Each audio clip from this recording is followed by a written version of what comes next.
I am 88 years old. For 40 years, I was a firefighter. I ran into burning buildings when other men ran out. I pulled children from smoke. I carried strangers down ladders while the roof cracked above my head. People called me brave. People called me a hero. But tonight, sitting alone in this quiet house, I need to tell you something. Courage saved 1,000 strangers. It could not save my own home. I thought I had time. That's the lie I told myself for 40 years. Every birthday I missed, every dinner I skipped, every school play I never saw, I told myself there would be another one, another chance. Later, I would make it up to them. Later, I would sit down with my son and really talk. Later, I would tell my wife what she meant to me, instead of just kissing her cheek on my way out the door to another emergency. Later never came. I was wrong. You see, when you spend your life running toward other people's fires, you don't notice the one quietly burning in your own house. There is no siren for a marriage going cold. There is no alarm for a son who stops waiting up for you. There is no smoke you can see when your daughter stops calling you daddy and starts calling you by your first name, like a stranger she used to know. I didn't see it happening. I was too busy being needed somewhere else, somewhere out there. Someone always needed the man in the uniform. The man with steady hands, the man who wasn't afraid of fire or falling or dying inside a burning house. But nobody ever tells you this. Sometimes the man who is not afraid of anything outside is terrified of what's waiting for him inside his own front door. The silence, the distance, the look on your wife's face that says, "I stopped waiting for you to change." I was a hero to hundreds. I was a stranger to the people who shared my last name. Don't make my mistake. I am telling you this at 88 because I don't have later anymore. My wife is gone. My son lives far away. And when he calls, we speak for 4 minutes about the weather. My daughter is kind to me, but there is a wall between us that 40 years of silence built brick by brick, one missed moment at a time. I saved so many homes. I lost my own. Nobody warns you that the fire you should have fought hardest was the one inside your own 4 walls. So tonight, before you close this video, ask yourself something. What fire are you ignoring right now? What home, what person are you walking past every day, telling yourself you'll deal with it later? Because I promise you, from an old man who has seen real fires and real endings, later never came for me. And I was wrong to believe it would.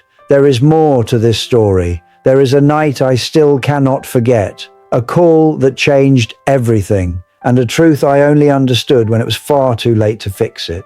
Let me take you back, not to the fires, to the years before them, when I was young, and I still believed I could have everything at once. I joined the fire department at 22. I remember the day I got my badge. My mother cried. My father shook my hand like I had become a man in front of him for the first time. I felt invincible. I felt chosen. I thought I had found the one thing I was built for. A year later, I met her, my wife. Her name was Elena, and she had a laugh that made an entire room feel safer. I remember our first apartment, small, cheap, full of second-hand furniture, and somehow it felt like the richest place I had ever lived. She used to wait by the window on the nights I worked late. I used to tell her, just this year, just get through this year, and then I'll be home more. I said that same sentence for almost 2 decades.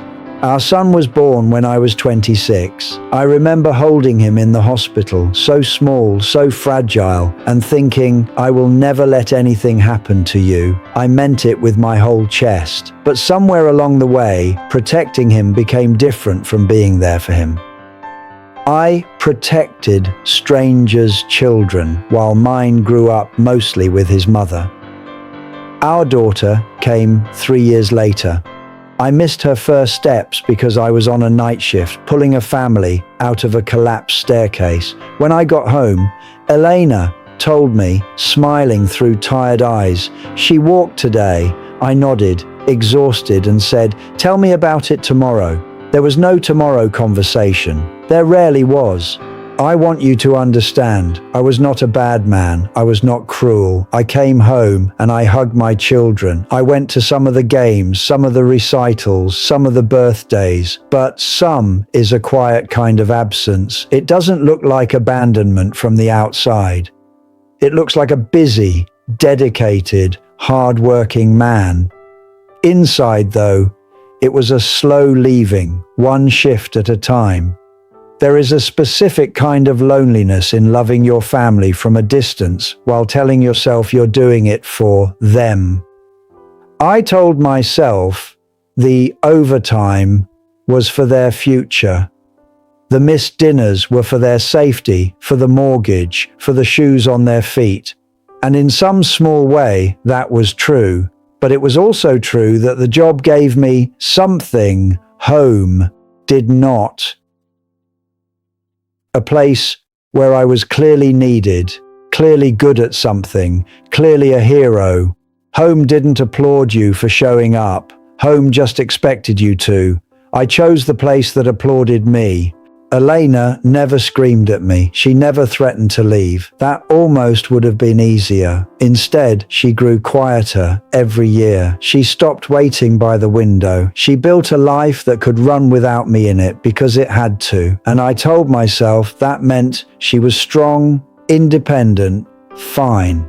I didn't understand until much later that quiet is not the same as fine.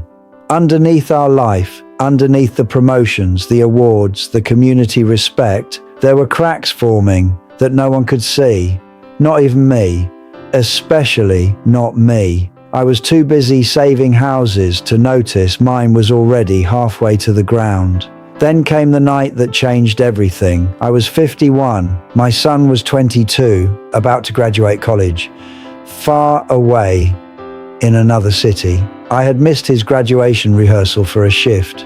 I told myself I would make the real ceremony. I promised him. That same week, there was a fire, a bad one. An apartment building, 4 stories, families trapped on the top floor. I went in like I always did. I found a mother and her 2 children in the back bedroom, smoke thick as night. I got them out. I went back in for a 3rd child, alone, hiding in a closet. I found him. I carried him through fire and falling debris, and we made it out alive, seconds before the ceiling gave way behind us. The news called me a hero again. Cameras, interviews. My chief shook my hand in front of the whole station. That same night, my son graduated 300 miles away. I was not there. He called me the next morning, not angry. That was the worst part. He was not angry. He was calm and tired, and he said something I will remember until the day I die. He said, "Dad, I used to think you loved saving people more than you loved us. Now I know it's true. You just proved it on the news." Then he said something softer. He said, "I don't think you even see us anymore." I did not have an answer. I stood in my kitchen, still smelling like smoke, holding the phone, and I realized she was right. I could recall every face I had ever pulled from a fire, but I could not remember the last time I had really looked at my own son. Really looked, not the quick glance over breakfast, not the tired nod after a shift. A real look, the kind that says, "I see you, and you matter more than anything else in this world." That was the moment the first crack in my belief system opened.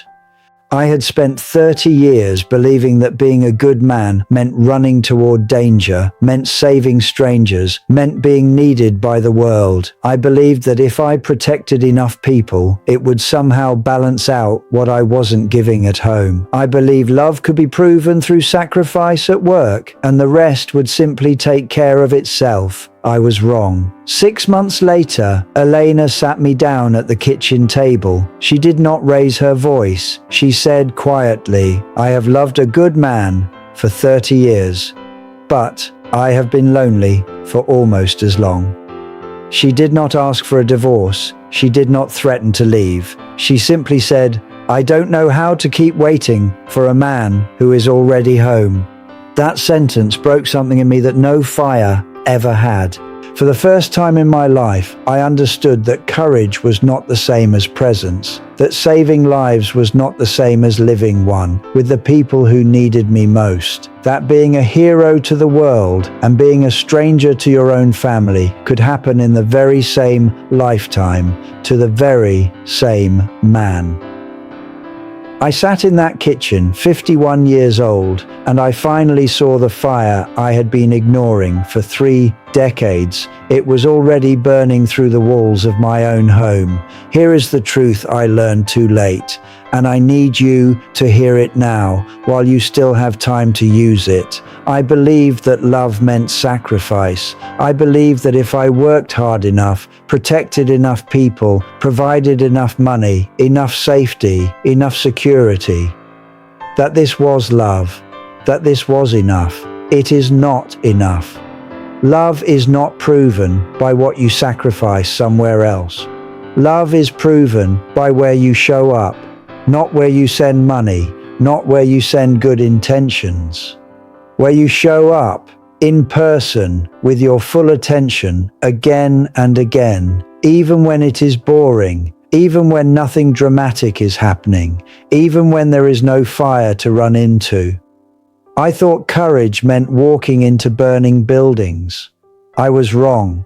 The real courage was walking into my own living room after a long shift, putting down my phone, sitting on the floor with my children, and asking them how their day really was. That kind of courage terrified me more than any fire ever did. Fire has rules. Fire, you can fight with training and instinct, but sitting still with the people who love you, letting them see you tired and ordinary and unsure, that takes a different kind of bravery. I never learned it in time. I thought I was protecting my family by being a hero out in the world. I was wrong. What protects a family is not the size of your reputation, it is the depth of your attention. Children do not remember how many strangers you saved. They remember whether you were there for their small, unimportant, ordinary Tuesday, because to them, that Tuesday was everything. I thought later would always come. I was wrong. Later is not a guarantee. Later is not a place you can always reach. Later is a story we tell ourselves so we can avoid an uncomfortable truth today. The truth that the people in front of us need us now, not eventually. Not after the promotion. Not after the busy season. Not after the next emergency. Now. Here is the universal lesson hidden inside my uniform, inside 40 years of sirens and smoke. You can save 1,000 strangers and still lose the people closest to you. If you convince yourself that being needed by the world is the same as being present for your family, it is not the same. It was never the same. Being a hero is easy. Strangers only see the moment you saved them. They do not see the years after. Being loved, truly known, and truly present, that is much harder and much quieter, and it does not come with medals. I understand now that the fires I fought were simple compared to the fire inside a marriage growing cold, or a son quietly giving up on being noticed, or a daughter learning to stop expecting you to come home on time, emotionally, not just physically. Don't make my mistake. Courage is not just running into danger. Real courage is staying ordinary day after ordinary day, fully present, fully seen by the people who need nothing from you except your attention. I was wrong to believe otherwise. Don't be wrong the way I was. So here I am, 88 years old, alone in a quiet house that used to be full of noise, full of footsteps, full of a family that once needed me. Elena passed 6 years ago. In her final years, we found something close to peace. We talked more than we ever had. She forgave me in her own quiet way. But there were decades we can never get back. Decades of dinners eaten without me. Decades of birthdays where I was almost there.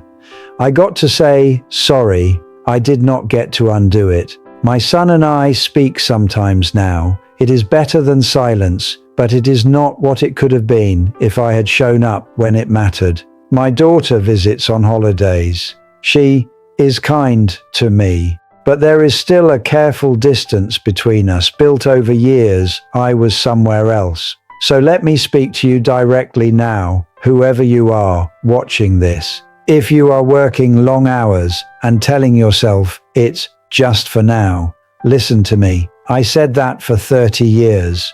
If you are missing dinners, missing bedtimes, missing the small ordinary moments because something important keeps pulling you away, please hear this from an old man who has nothing left to gain by lying to you. The people who love you do not need you to be a hero. They need you to be present. They will not remember the promotion you earned while you missed their recital. They will remember the empty chair. They will not care about the applause you received at work. They will remember whether you were there for the ordinary Tuesday that felt like nothing to you and everything to them. Don't wait for a moment dramatic enough to make you show up.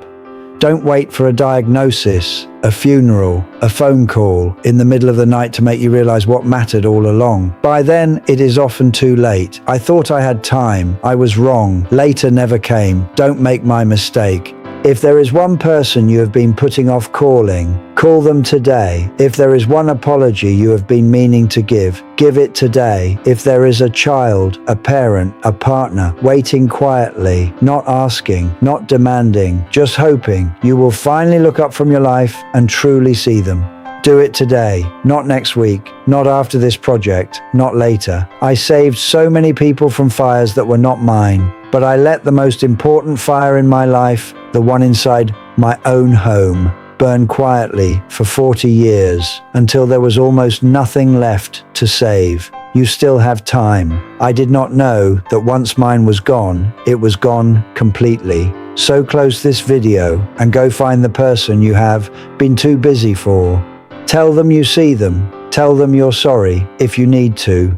Tell them before later becomes a room you can never enter again. I was a hero to strangers. Don't wait until you're 88 like me to realize the only house that truly needed saving was your own.